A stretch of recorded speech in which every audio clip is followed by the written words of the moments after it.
Hi guys, it's Alice and today I'm going to talk about the books that I've read so far in March. The first book that I read was And Then There Were None by Agatha Christie. This is a classic mystery and it's about 10 people who are summoned to a private island and they don't have anything in common except for the fact that they all have a horrible secret in their past. Secrets that someone has decided to punish them for. And surely enough, one by one, they all start dying. So I've actually read this book before, but it was over 10 years ago and I literally couldn't remember any of it. So it really did feel like I was reading this for the first time and holy smokes, I was totally blown away. Agatha Christie was a genius and she's not called the Queen of Mystery for nothing. I've read quite a lot of her books and I always enjoy them, but this one really takes the cake. I was enthralled by the story and all the characters in it and I could not for the life of me figure out who was doing this, although I will say I can never really figure that stuff out in books, but still, I was pretty shocked. God damn. I just love the way Christie writes. She always makes things so exciting and I always love her characters. I also think there's something really charming and wonderful about books set in this time period, and I think that the atmosphere in this book is excellent because you see this private island go from being this little paradise to becoming this really dark, stormy, and lonely place. I literally can't say enough good things about this book. I absolutely loved it and I gave it a 5 out of 5 stars. And if you haven't read it yet, you really do just have to. The second book I read was My Sister the Serial Killer by Oyinkan Braithwaite. This is a contemporary fiction novel with a little bit of mystery and it's set in Nigeria and it's about two sisters, one of which has the unfortunate habit of killing all of her boyfriends. This was such a weird and different book and I really enjoyed it. I did pick this up thinking it was like a mystery thriller and I feel like that was kind of what it was marketed as, but I don't think that's what it is. It's much more of a sort of satirical contemporary novel about two sisters. It did take me a little while to get into this because I sort of had to adjust to what this actually is as opposed to what I was expecting it to be, but when I got into it I really enjoyed it. It has a really wonderfully dark humor to it and I loved reading about the sisters and the relationship between them and reading about their family. The murders are a thing that sort of happens on the side, if that makes sense. The writing style in this is pretty simple, which I liked, and it's a very readable and quick book. And I actually read this in just 2 sittings and I would have read it in 1 if I didn't have to go to work in between there. That being said, it's not a flawless book. I think that some of the side characters feel very one-dimensional and the story staggers a bit weirdly sometimes, and I do wish that it was a little bit longer because it feels a little too short. Overall though, for a debut, this is pretty cool and a very interesting book to read, and I gave it a 3 out of 5 stars.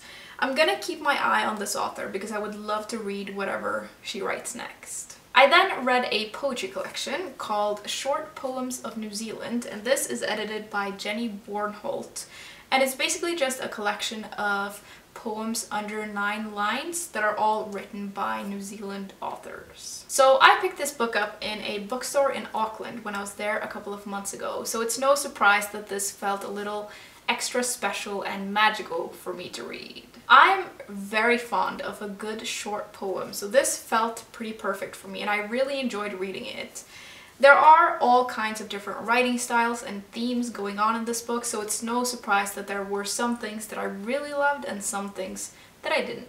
It was an enjoyable experience to read this and I'm definitely going to revisit some of the poems in here, but with these types of collections it's always hard to rate them because it's always kind of a mixed bag. So I gave this a 3 out of 5 stars, but I really enjoyed it. And I do feel like anyone could like this, like there are themes in here that most people could connect to, even if you have no connection to New Zealand.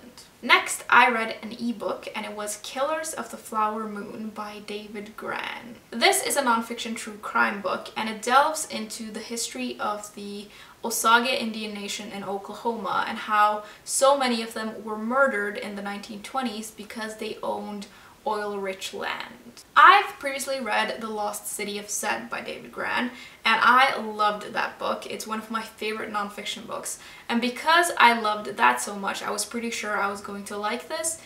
And I did, but I did not enjoy it as much as I thought I was going to. Grann has a way of writing that makes the stories he tells intriguing and accessible, and this is a very well-researched and well-written account of these horrendous murders.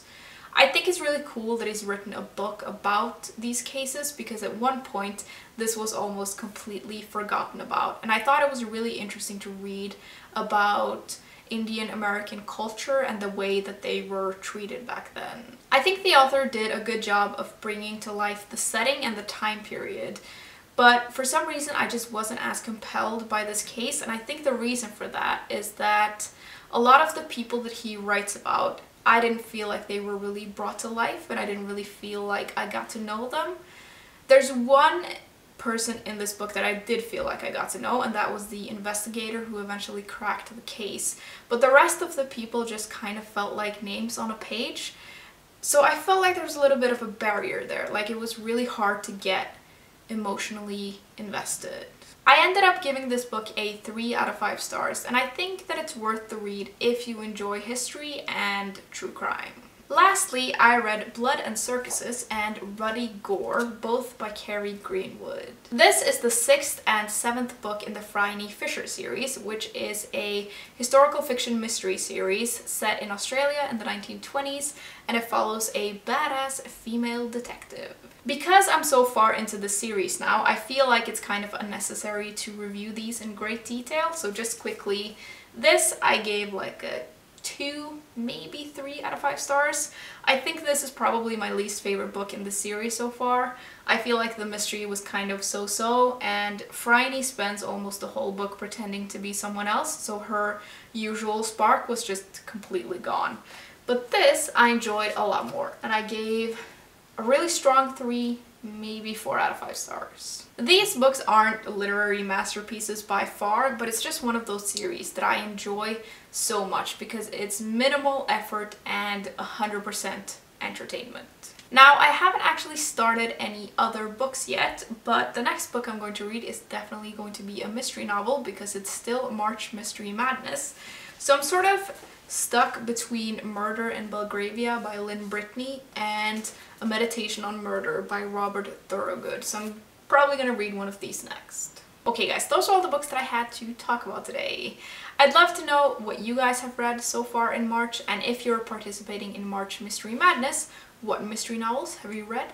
And I'll see you soon. Bye!